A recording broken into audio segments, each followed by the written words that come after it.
श्री परमहंस देवाय नमः। प्यारे गुरुमुखो, जय सच्चिदानंद। एक युवा भगत का फोन आया।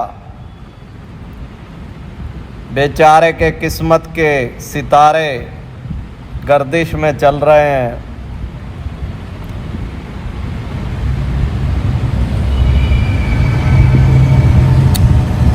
ना जॉब मिल रही है, 30 साल की आयु हो गई है। माँ कहती है शादी कर ले, भाई कहते हैं कि अरे कोई काम धंधा कर, ताने मारते हैं, डिप्रेशन में हूँ, दवाई चल रही है, डायबिटीज़ भी है, हर समय परेशान।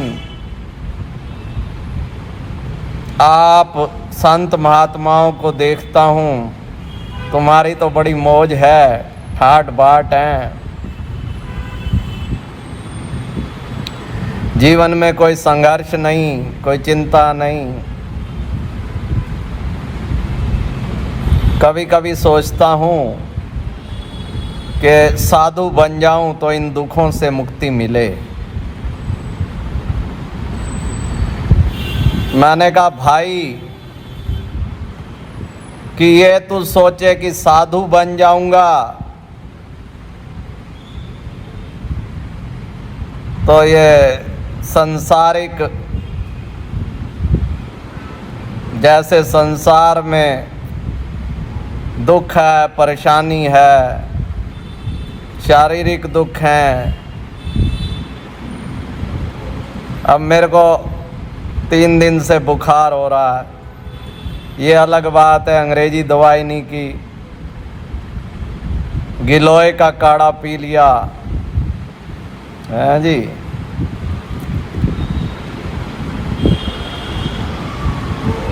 तो ये मत सोच कि साधु बन जाएगा तो बुखार नहीं चढ़ेगा।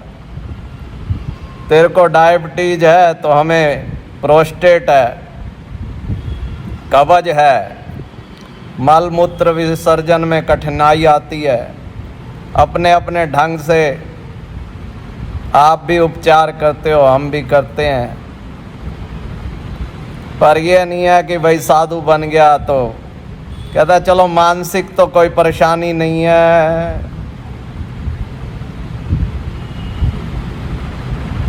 कोई चिंता नहीं है, हम संसार में भाई हैं, ईर्ष्या द्वेष काम क्रोध। मैंने कहा देख भाई, साधु बनने की लगन बड़ी अच्छी है, पर उसको वास्तव में समझा जाए। साधु अर्थात साधना करने वाला, साधना अर्थात त्याग। मीराबाई जैसे महापुरुष क्या कहते हैं कि ये कांटों की सेज पे चलने जैसा रास्ता है। हमारे को रील में देख लिया, हाँ भाई सत्संग कर रहे हैं, महीने में एक सत्संग हुआ, हाँ जयकारे लग रहे हैं, अपना बैठे हैं महाराज। तो ये मैं आज जो कोई दोहे चौपाई नहीं सुनाऊंगा आज के वक्तव्य में। और भी लोग प्रेरणा लेना चाहें तो ले सकते हैं कि किसी भी आश्रम में चले जाओ, अगर उद्देश्य होगा भाई सत्ता मिल जाए, सुख की अंधी दौड़, तो वहाँ पे भी प्रतिस्पर्धा, दुनिया में कुर्सी पाने के लिए प्रतिस्पर्धा, तो यहाँ गद्दी पाने के लिए मुंह से पता नहीं कुछ निकलता, और गद्दी के लिए प्रतिस्पर्धा जहाँ होगी फिर ईर्ष्या भी, द्वेष भी, षड्यंत्र भी, आत्महत्याएं और हत्याएं दोनों क्षेत्र में होती हैं। तो ये अगर उद्देश्य होगा भगवत प्राप्ति, फिर साधु, सच्चा साधु बन जा। फिर चाहे आश्रम में रहेगा वहाँ भी ठीक है। जब किसी दौड़ में ही नहीं है, अपना सेवा करे जा, भजन करे जा, लंगर में अपना रोटी खाए जा। और अगर किसी कुटिया में है, भाई जो बड़े हैं, अब तू कहता है मेरे भाइयों ने मुझे डिप्रेशन में डाल दिया, मैं कहूँ कि मेरे बड़े गुरु भाइयों ने मुझे डिप्रेशन में डाल दिया, वो बड़े चालाकी से आज ऊंचे ऊंचे पदों पे पहुंच गए। तो ये तो फिर वो बाहरी दृष्टिकोण है, तो अंदर में जो लक्ष्य था वो तो पूर्ति नहीं होगी। और अगर भगवत प्राप्ति लक्ष्य है तो फिर चाहे कहाँ भी हो, दरबार में रहे तो चलो अच्छा, एक ही रास्ता है उसका, भाई भक्ति ही काम है, स्वतंत्र माहौल है। पर अगर लक्ष्य नहीं होगा तो उल्टा ज़्यादा बंधन है, और ज़्यादा माया है, और ज़्यादा आकर्षण है। तू कहे जी काम क्रोध लोभ अहंकार का जो है छुटकारा हो जाएगा साधु चोला पाने से, वो बिल्कुल गलत। कई कहते हैं कि गुरु महाराज जी साधु चोले पे कृपा कर देते हैं। अब मेरे अनुभव से पूछे, बिल्कुल कोई फर्क नहीं पड़ेगा। जैसे वहाँ संसारी दुख सुख आते हैं वो भी आएंगे, और प्रलोभन भी आएंगे। अपनी बताऊं, जैसे तुम्हें विषय विकार सताते हैं ऐसे हमें विषय विकार सताते हैं, बल्कि ज़्यादा ही, क्योंकि जो इन चीज़ों के बीच में रहेगा इतना आकर्षण नहीं, जो दूर रहेगा उसको ज़्यादा ही आकर्षण सताएगा। अब इसका कैसे मैनेजमेंट करना है, वो अपने अपने ढंग से सारे संयम नियम सत्संग में अपना विचार नाम भजन। पर ये समझ होनी चाहिए, भाई सुख को पाने के लिए गया तो सुख तो है संसार में, लिमिट है उसकी। फिर वो कहता मैं खींच लूँ ज़्यादा, वो कहता मैं खींच लूँ। कुर्सी एक, उम्मीदवार अनेक, अब आपस में संघर्ष तो होगा ही। तो भाई साधु बनना है तो पहले इस दौड़ को छोड़ के भगवत प्राप्ति की ओर दौड़, बस। अब उसने कहा जी चलो ये तो काम क्रोध ये बड़ी ऊंची बातें हैं, बाहरी रूप से तो आपको कोई ऐसी परेशानी नहीं जो संघर्ष करना पड़े, हमें तो नींद नहीं आती। मैंने कहा हमारा भी 24 घंटे युद्ध चलता है, मेरे घर में एक असुर घुस आया है, उस असुर का नाम है शंकासुर। भगवान कृष्ण ने इस देह को क्षेत्र कहा है और आत्मा को क्षेत्रज्ञ। क्षेत्रज्ञ खेत में जिस प्रकार के बीज डालता है वैसा फल मिलता है। अब मैं अपना घर जो है वो अपने इस देह को बता रहा हूँ। इस देह में घुस आया है शंकासुर, और वो रहता है अदृश्य।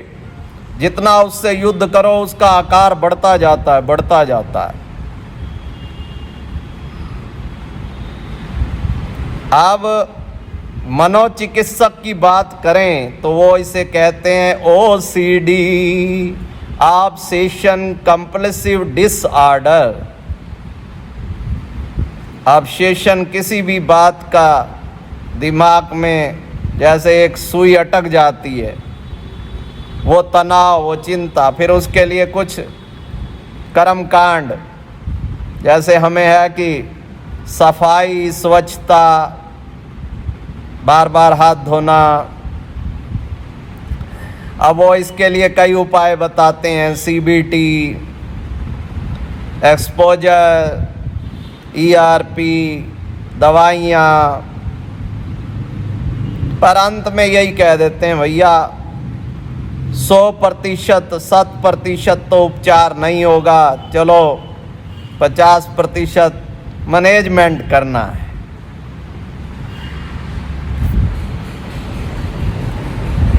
अब कर्म तो सारे करे, अपनी तरफ से जोर लगाया,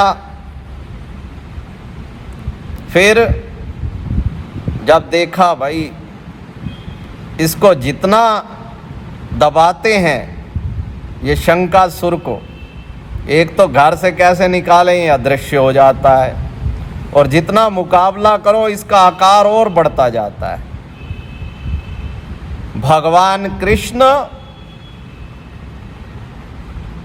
भगवान बलराम, दाऊजी, सात्यकी, तीनों यात्रा पे थे। रात्रि में पड़ाव जंगल में बारी बारी से पहरा दे रहे हैं। पहले दाऊ भैया, कान्हा भैया विश्राम कर रहे हैं, सात्यकी पहरा दे रहे हैं। तभी एक असुर प्रकट हुआ, छोटा सा आकार था। उसने उकसाया सात्यकी, जैसे जैसे क्रोध में आते उसका मुकाबला करते राक्षस का आकार उतना बढ़ जाता और विशाल का आकार हो गया। और ये बेचारे थक गए, हार गए।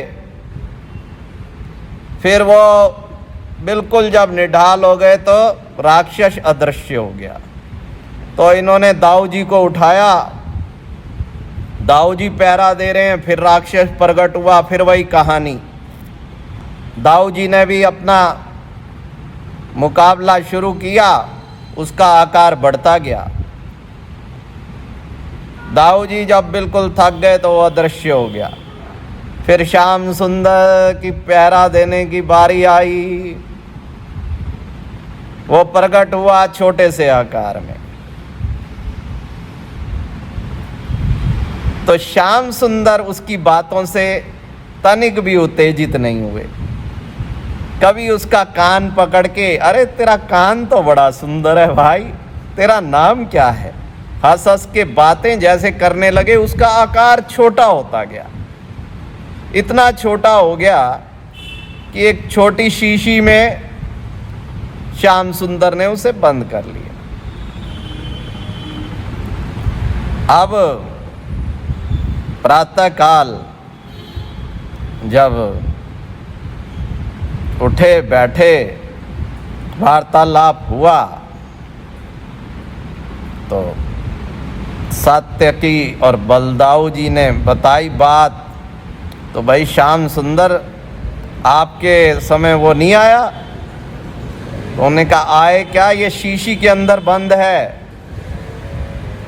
वो पिशाच या राक्षस असुर। उन्होंने कहा ये कैसे हुआ, हम तो जैसे मुकाबला करते थे तो वो और ज़्यादा बड़ा हो जाता था। तो उन्होंने कहा ये असुर है, क्रोधासुर। जैसे जैसे हम क्रोध करते हैं इसको ईंधन मिलता है, इसको खुराक मिलती है और बड़ा हो जाता है।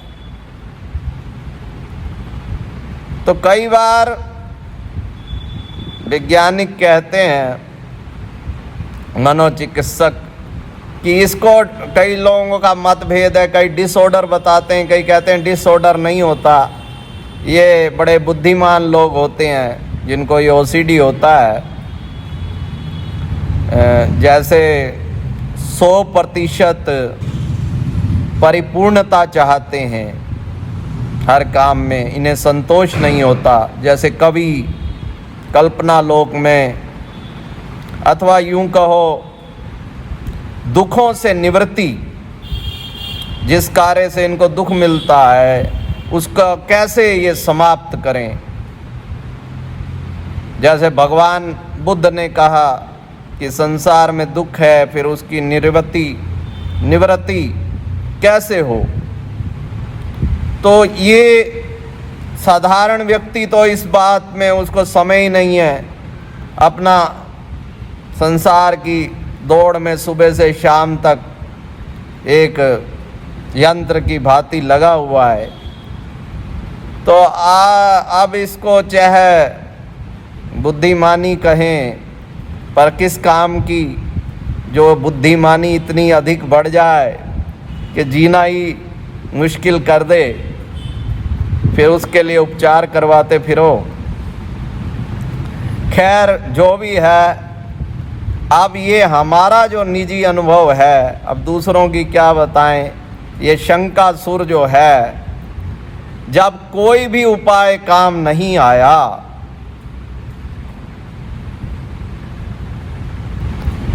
तो क्या किया भाई, हमें भी जैसे तू कहता है संसार में मैं नहीं सफल हो पाया, वो कहता है मेरी माँ मुझे डांटती है, भाई तो वैसे कहते ही हैं, माँ डांटती है कि भाई समझदार बन, चालाकी सीख। मैंने कहा भाई तेरी और मेरी तो एक ही कहानी है, मेरी माँ भी यही कहते हैं, मेरे भाई भी वैसा ही समझते हैं, तेरा तो एक भाई है, हमारे तो अनेक भाई हैं। तो मैंने कहा भाई मैंने तो अब एक माँ की बात मान के एक चालाकी सीख ली है।